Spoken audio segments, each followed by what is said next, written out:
अगर आप वर्डप्रेस सिर्फ सीखने के लिए इस्तेमाल करना चाहते हैं तो उसे आप अपने लोकल कंप्यूटर पे, अपने लैपटॉप या डेस्कटॉप पे इंस्टॉल कर सकते हैं। उसके लिए कुछ टूल्स अवेलेबल हैं जिनमें एक लोकल बाय फ्लाईव्हील है, एक मैम्प है, उसके अलावा XAMPP भी है। इन टूल्स के फ़वाइद भी हैं, नुकसानात भी हैं। फ़वाइद ये हैं कि आप क्विकली अपने कंप्यूटर पे एक वेब सर्वर एनवायरनमेंट सेटअप करके उस पर वर्डप्रेस इंस्टॉल करके वर्डप्रेस का काम शुरू कर सकते हैं। नुकसानात ये हैं कि आपकी असल वेबसाइट कभी भी लोकल कंप्यूटर पे और ख़ास तौर पे विंडोज़ या मैक कंप्यूटर पे होस्टेड नहीं होगी। उसकी एक लिनक्स होस्टिंग एनवायरनमेंट होगी और उस एनवायरनमेंट पे बहुत सी ऐसी चीज़ें होंगी जो आपके लोकल कंप्यूटर पे अवेलेबल नहीं होती। तो मेरे नज़दीक इन टूल्स के इस्तेमाल से बेहतर है कि अगर आपने वर्डप्रेस पे सीरियसली काम करना है तो आप स्टार्ट ही एक वेब होस्ट पे एक प्रॉपर डोमेन नेम के साथ करें। और इस कोर्स में हम यही करेंगे, हम डोमेन रजिस्टर करेंगे, वेब होस्टिंग सेटअप करेंगे और उस पर वर्डप्रेस इंस्टॉल करेंगे। तो कोई भी डोमेन रजिस्टर करने के लिए मैं सबसे पहले domainer.com पे जाता हूँ, DOMAINR.com। वहाँ पे मैं डोमेन का नाम लिख के सर्च करता हूँ। उससे मुझे डोमेन की अवेलेबिलिटी का पता चलता है कि ये पहले से रजिस्टर्ड तो नहीं है। और उसके अलावा उसका एक जो बड़ा फ़ायदा होता है वो ये है कि अक्सर डोमेन रजिस्ट्रार जो डोमेन रजिस्ट्रेशन की सर्विस देते हैं, उन जैसे गोडैडी हो गया, होस्टगेटर हो गया और बहुत से, उनके पास जाके अगर आप डोमेन नेम सर्च करें और वो डोमेन नेम ना ख़रीदें, चंद दिन बाद आपका अगर वो डोमेन नेम ख़रीदने का प्लान बनता है तो कुछ इनमें ऐसी शेडी प्रैक्टिसेस करते हैं कि वो डोमेन नेम को रिज़र्व कर लेते हैं और बाद में आपसे ज़्यादा पैसे मांगते हैं क्योंकि उन्हें पता होता है आप इस डोमेन में इंटरेस्टेड हैं। तो मैं उससे बचने के लिए, और वैसे भी एक अच्छा टूल है जो बहुत सी रिलेटेड डोमेन्स भी आपको दिखा देता है, तो मैं इसका इस्तेमाल करता हूँ। यहाँ पे हम डोमेन का नाम लिखते हैं। इस कोर्स के लिए मैं जो डोमेन रजिस्टर करना चाहता हूँ वो है buildwithwordpress.com, bwwp.com। ये टेकन है, लेकिन ये साथ में मुझे इसकी काफ़ी एग्जांपल्स दिखा रहा है जो अवेलेबल हैं। तो इसमें हम देखते हैं bwwp.io, ये अवेलेबल है। अच्छा, सो bwwp के साथ शुरू होने वाली काफ़ी डोमेन्स अवेलेबल हैं। अब हम चलते हैं मेरे पसंदीदा डोमेन रजिस्ट्रार की साइट पे जो है नेमचीप।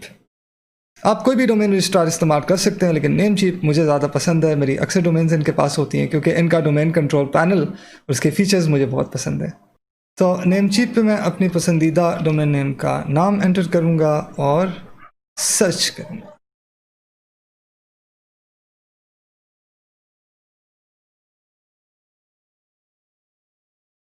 अब यहाँ हमें मुख्तलिफ़ एक्सटेंशंस के साथ bwwp डोमेन अवेलेबल नज़र आ रही है और इसमें हम देखते हैं कि कौन सी हम इस कोर्स के लिए ख़रीदें जिसे हम थ्रू आउट इस कोर्स के हर टॉपिक में इस्तेमाल करेंगे।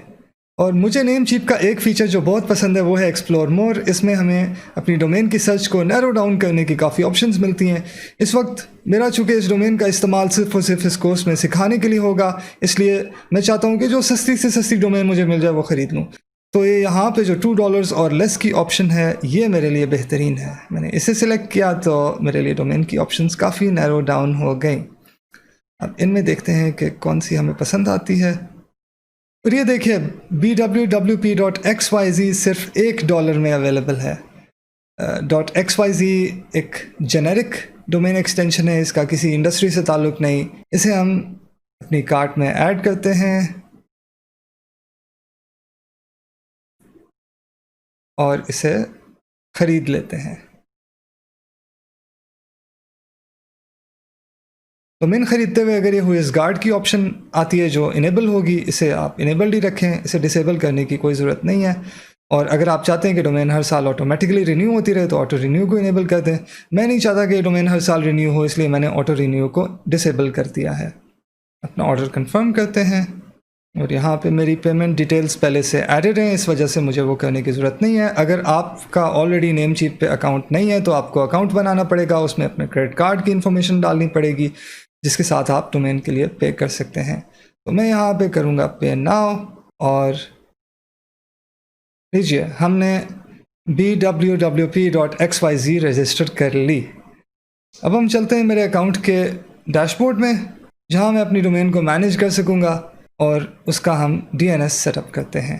वैसे तो आपको आपका डोमेन रजिस्ट्रार भी DNS सर्विस प्रोवाइड करेगा, लेकिन मेरी प्रेफरेंस DNS के मामले में हमेशा क्लाउडफ्लेयर पे होती है। DNS और डोमेन किसी एक प्रोवाइडर के साथ रखना ज़रूरी नहीं है। डोमेन नेम रजिस्ट्रेशन आपको ये हक देती है कि आप वो डोमेन किसी भी लीगल मकसद के लिए इस्तेमाल करें, और DNS वो सर्विस है जो उस डोमेन नेम को किसी IP एड्रेस पे भेजती है। यानी आपका विजिटर जब उस डोमेन को विजिट करने की कोशिश करेगा तो वो किस IP एड्रेस पे भेजा जाएगा। क्लाउडफ्लेयर दुनिया की सबसे ज़्यादा इस्तेमाल होने वाली और सबसे अच्छी, सबसे रिलायबल DNS सर्विसेज में आती है, और मेरी प्रायोरिटी DNS के लिए हमेशा क्लाउडफ्लेयर ही होता है।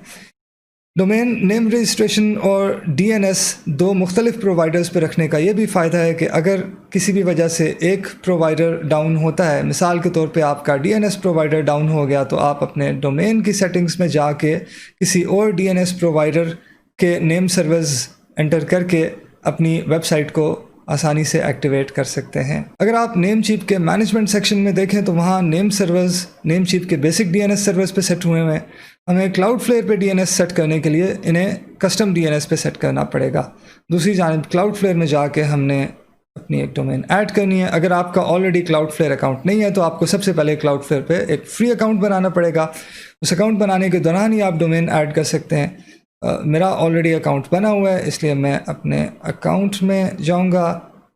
और क्लाउडफ्लेयर का एक और फ़ायदा है कि इससे आप बहुत से दूसरे लोगों के क्लाउडफ्लेयर अकाउंट्स भी हैंडल कर सकते हैं। जिस तरह अगर मैंने अपने क्लाइंट्स की डोमेन्स हैंडल करनी है तो मुझे उनके क्लाउडफ्लेयर अकाउंट में लॉगिन करने की ज़रूरत नहीं है, वो मुझे अपने क्लाउडफ्लेयर अकाउंट की एक्सेस दे देंगे और मैं अपने अकाउंट में रहते हुए ही उनमें से किसी का भी अकाउंट यूज़ कर सकता हूँ। अभी यहाँ पे हम ऐड साइट करेंगे, अपनी साइट का URL टाइप करेंगे जो कि है bwwp.xyz और ऐड साइट करेंगे। हमारे लिए पेड अकाउंट की ज़रूरत नहीं है, हम फ्री अकाउंट सेलेक्ट करेंगे, प्लान कंफर्म करेंगे और हमारा क्लाउडफ्लेयर का सेटअप प्रोसेस शुरू हो जाएगा। इस पहले स्टेप पे क्लाउडफ्लेयर चेक करता है कि आपके पुराने डोमेन प्रोवाइडर पे कोई DNS रिकॉर्ड्स अगर सेट थे तो उन्हें यहाँ पे कॉपी किया जा सके। DNS रिकॉर्ड्स के बारे में आपको ज़्यादा जानने की ज़रूरत नहीं, जिस तक ज़रूरत है वो मैं आपको बता दूंगा। इस स्टेप में हम कंटिन्यू करेंगे, कंफर्म करेंगे। अब क्लाउडफ्लेयर हमें जो नेम सर्वर्स यहाँ पे दिखाएगा, हमने वो नेम सर्वर्स अपने डोमेन प्रोवाइडर के कंट्रोल पैनल में जाके अपनी डोमेन के लिए सेट करने हैं। तो ये पहला नेम सर्वर हमने यहाँ से कॉपी किया, यहाँ हमने नेमचीप में अपने उस डोमेन के मैनेजमेंट सेक्शन में आके बेसिक DNS की जगह कस्टम DNS सेलेक्ट किया, यहाँ वो पहला DNS सर्वर पेस्ट किया।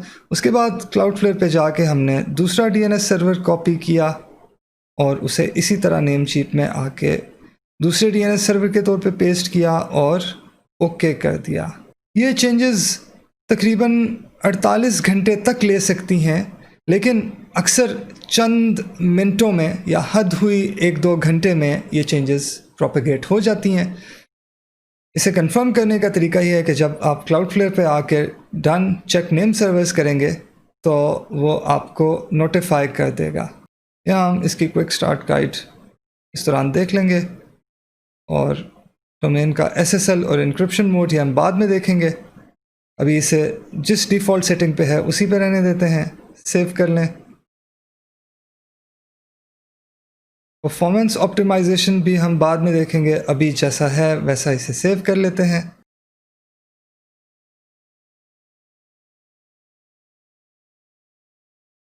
यानी अभी इन ऑप्शंस में से हम किसी को भी कस्टमाइज़ नहीं कर रहे, बेसिक डिफ़ॉल्ट सेटिंग्स के साथ हम डोमेन को क्लाउडफ्लेयर पे सेटअप कर रहे हैं। अभी क्लाउडफ्लेयर में कह रहे हैं कि अपने नेम सर्वर का सेटअप कंप्लीट कीजिए, वो हमने कंप्लीट कर लिया है। उसे प्रोपेगेट होने में जो टाइम लगना है वही लगेगा और आप कुछ देर बाद यहाँ आके रीचेक नाउ के बटन पे क्लिक करें तो क्लाउडफ्लेयर दोबारा चेक कर लेगा कि इस डोमेन के नेम सर्वर सही से सेटअप हो चुके हैं या नहीं। जब आपकी डोमेन का DNS प्रोपेगेट हो जाएगा तो आपको क्लाउडफ्लेयर में ये मैसेज देखने को मिलेगा कि great news, Cloudflare is now protecting your site. अब आप क्लाउडफ्लेयर में अपने DNS की एंट्रीज डाल सकते हैं जिससे आप बेसिकली विजिटर्स के वेब ब्राउज़र्स को बताएंगे कि जब वो आपकी डोमेन ब्राउज़र में एंटर करें तो वो किस एड्रेस पे भेजे जाएं जहाँ पे आपकी एक्चुअल वेबसाइट होस्टेड है। तो यहाँ हमारा डोमेन रजिस्ट्रेशन का टॉपिक ख़त्म होता है। डीएनएस का कुछ काम बाकी है जो हम देखेंगे वेब होस्टिंग के साथ।